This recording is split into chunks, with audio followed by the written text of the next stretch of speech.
வணக்கம். நம்ம இன்னைக்கு பார்க்க போகிறது த லாஸ்ட் அட்வென்ச்சரர் சாப்டர் 17.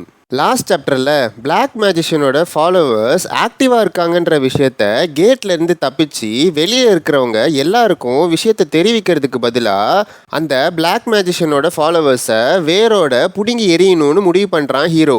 அதனால் வில்லியமும் அவனோட கும்பலையும் ஃபேஸ் பண்ணலான்னு முடிவு பண்ணிட்டு டிபோவும் கீரியும் மற்ற ஃபாலோவர்ஸோட ஃபைட் பண்ண ஆரம்பிக்கிறாங்க. அப்போது ஹீரோ வில்லியமை தனியாக ஃபேஸ் பண்ணுறான். ரெண்டு பேரோட மெயின் ஸ்கில்லும் ஃபயர் ஆரோன்றதுனாலையும் நடக்க போகிற ஃபைட் சீக்வன்ஸு உங்களுக்கு குழப்பமாக இருக்கக்கூடாதுன்றதுக்காகவும் ஹீரோவோட ஃபயர் ஆரோவோட இன்சைடை ஒயிட் பேஸாகவும் வில்லியமோட ஃபயர் ஆரோவோட இன்சைடை டார்க் பேஸாகவும் காட்டியிருக்காங்க. சாப்டர் தொடங்கினதும் வில்லியம் ஒரு ஃபயர் ஆரோவை ஹீரோவை நோக்கி அனுப்புகிறான். அதுலேருந்து ஹீரோ டாஜ் பண்ணி அவனும் ஒரு ஃபயர் ஆரோவை வில்லியமை நோக்கி அனுப்புகிறான். ஹீரோவோட ஃபயர் ஆரோ ஸ்கில்லை பார்த்து பரவாயில்லையேன்னு சொல்லிட்டு வாண்டடாக அந்த அட்டாக்கை வாங்கிக்கிறான் வில்லியம். அந்த இம்பேக்டில் ஒரே புகை மூட்டமாக இருக்குது. அப்போது அந்த புகைக்குள்ளேருந்து ஹீரோவை நோக்கி ஏதோ ஒன்று பறந்து வருது. அதுலேருந்து ஹீரோ டாஜ் பண்ணும்போது தான் அவனுக்கு தெரியுது அது வெறும் கல்லுன்னு. அப்போது அவன் பின்னாடி இருந்து அவ்வளோதானான்னு கேட்டுட்டு வில்லியம் க்ளோஸ் ரேஞ்சில் ஒரு ஃபயர் ஆரோ ஸ்கில்லை ஹீரோ மேலே யூஸ் பண்ணுறான். அதுவும் இம்பேக்ட் ஆகிற மாதிரி காட்டுறாங்க. அடுத்த பேனலில் அங்கே நடந்த சண்டையினால் எல்லா இடமும் கொழுந்து விட்டு எரிஞ்சிக்கிட்டு இருக்கிறத காட்டுறாங்க. அங்கே இருந்த வில்லியமுக்கும் எதுவும் ஆகலை, ஹீரோவுக்கும் எதுவும் ஆகலை. ரெண்டு பேரும் ஃபேஸ் டு ஃபேஸ் நின்றுட்டு இருக்கும்போது அடேங்கப்பா அவ்வளோ க்ளோஸ் ரேஞ்சில் என்னோட ஃபயர் ஆரோ ஸ்கில்லை கேன்சல் பண்ணிட்டியா? என்னால் நம்பவே முடியலையே. எனக்கு தெரிஞ்சு நீங்கள் எல்லாம் தப்பிக்கும் போது கூட என்னோட ஃபயர் ஆரோவை உன்னோட ஃபயர் ஆரோ எதுவுமே பண்ணலையே, அப்புறம் எப்படி இப்போது என்னடா பண்ணன்னு வில்லியம் ஹீரோவை பார்த்து கேட்குறான். அதுக்கு ஹீரோ எதுவுமே சொல்லாமல் முறைச்சி பார்த்துக்கிட்டே நிற்கிறான். உன்னை பார்த்தா நிறைய பேசுகிறவ மாதிரி தெரியல. சரி பரவாயில்ல இருக்கட்டும், சண்டை போட்டுக்கிட்டு இருக்கும்போது கேஷுவலாக பேசவா தோணும், சரி நானே கண்டுபிடிச்சிக்கிறேன்னு சொல்லிட்டு ஃபயர் ஆரோவை ஹீரோவை நோக்கி யூஸ் பண்ணுறான். அதுக்கு ஹீரோ அவனோட ரிவால்வர் ஸ்கில்லை யூஸ் பண்ணி வில்லியமோட ஃபயர் ஆரோவை தடுக்கிறான். அதை பார்த்த வில்லியம்க்கு வேற லெவல் ஷாக்கிங்காக இருக்குது. டெலிகனிசிஸை யூஸ் பண்ணி ஃபயர் ஆரோவை சுத்த வைக்கிறான். அதுவும் ஒரு ட்ரில் மாதிரி என்னோட மேஜிக்கை தொலைக்குது.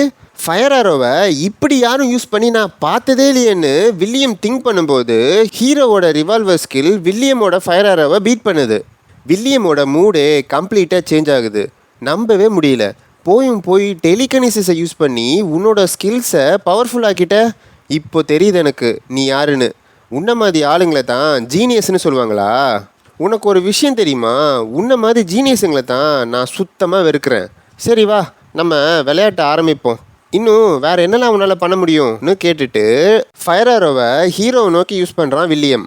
அப்போது ஹீரோ அவனோட டெலிகனிசிஸை யூஸ் பண்ணி பக்கத்தில் இருந்த கற்களை ஒன்றா சேர்த்து ஷீல்டு மாதிரி ஃபார்ம் பண்ணுறான். இருந்தும் அவனை நோக்கி வந்த ஃபயர் ஆரோ அதை கம்ப்ளீட்டாக பெனிட்ரேட் பண்ணி டிஸ்ட்ராய் பண்ணுது. எப்படியோ அதுலேருந்து டாஜ் பண்ணி தப்பிக்கிறான் ஹீரோ. அதை பார்த்த வில்லியம் சிரிச்சுக்கிட்டே என்னையா பண்ணிக்கிட்டு இருக்க, இவ்வளோ நேரம் யோசிச்சு உன்னோட ஐடியா கண்ணாமூச்சி விளையாடுறதான்னு கேட்குறான். அப்போது வில்லியமை பார்த்து ஹீரோ டெலிகனிசிஸை யூஸ் பண்ணுறான். என்னன்னு பார்த்தா ஹீரோ ஆல்ரெடி ஒரு ஃபயர் ஆரோவை வில்லியமை நோக்கி ஏம் பண்ணியிருக்கான். அதுலேருந்து ஜஸ்ட் மிஸ்ஸில் தப்பிச்சுட்டு இது எப்போ யூஸ் பண்ணான்னு கேட்குறான். அப்போது ஹீரோ டெலிகனிசிஸை மறுபடியும் யூஸ் பண்ணி அந்த ஃபயர் ஆரோவே யூ டர்ன் போட வச்சு திருப்பியும் வில்லியமை அட்டாக் பண்ணுறான். அதுலேருந்து எப்படியோ மேனேஜ் பண்ணி தப்பிக்கிறான் வில்லியம். ஆனால் ஹீரோ அவனை விடவே இல்லை. தொடர்ந்து வில்லியமை அட்டாக் பண்ணிக்கிட்டே இருக்கான்.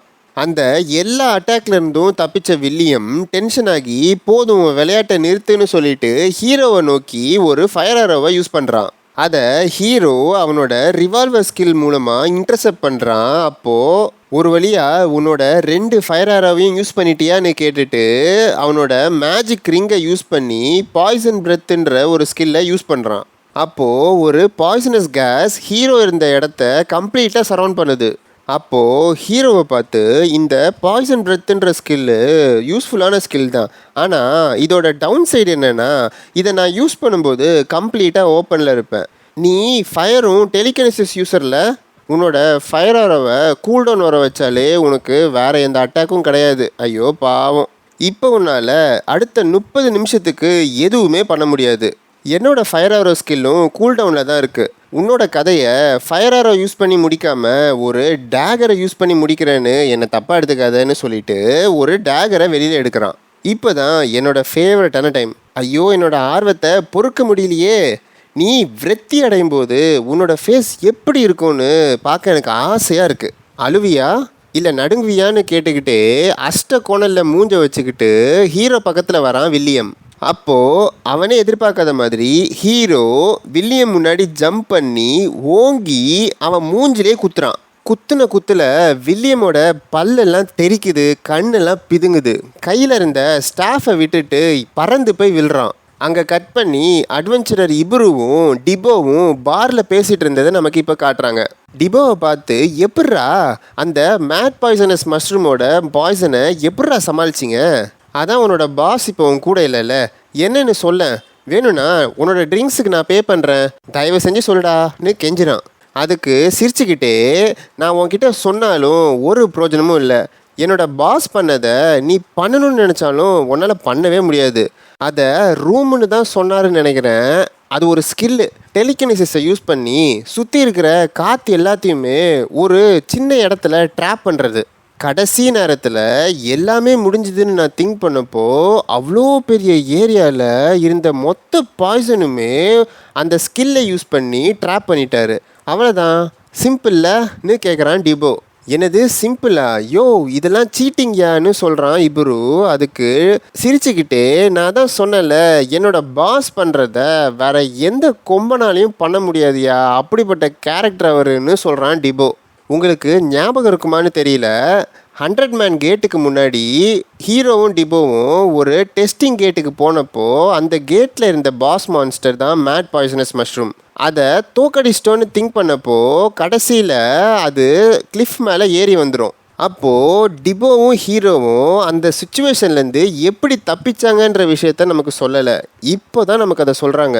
இப்போ ப்ரெசண்ட்டில் ஹீரோ வில்லியமை போட்டு கேப் விடாமல் அடிக்கிறான். அவனால் மூச்சு கூட விட முடியல ஒழுங்கா. எப்படியோ தெத்தி திணறி பாய்சன்னு சொல்ல பார்க்குறான். ஆனால் அதை அவன் சொல்லி முடிக்கிறதுக்குள்ளேயே ஓங்கி ஒரு அப்பர் கட்டு, நாக்கை கடிச்சிக்கிட்டான் போல், ரத்தம் தெறிக்குது. இருந்தும் விடலையே, ஃபுல் ஃபோர்ஸில் ஓங்கி உடம்பு ஃபுல்லாக குத்துறான் ஹீரோ. அதில் வில்லியம் பறந்து போய் ஒரு மரத்தில் போய் அடிக்கிறான். ஹீரோ அவனோட டெலிகினசிஸை யூஸ் பண்ணி அவனோட ஸ்டாஃபை ரிட்டன் எடுத்துக்கிறான். ஸ்டாஃப் கைக்கு வந்த உடனேயே ஃபயர் ஆரோ ஸ்கில்லை யூஸ் பண்ணுறான். வழியில் கதறிக்கிட்டு இருந்த வில்லியம் கண்ணை திறந்து பார்க்குறான்.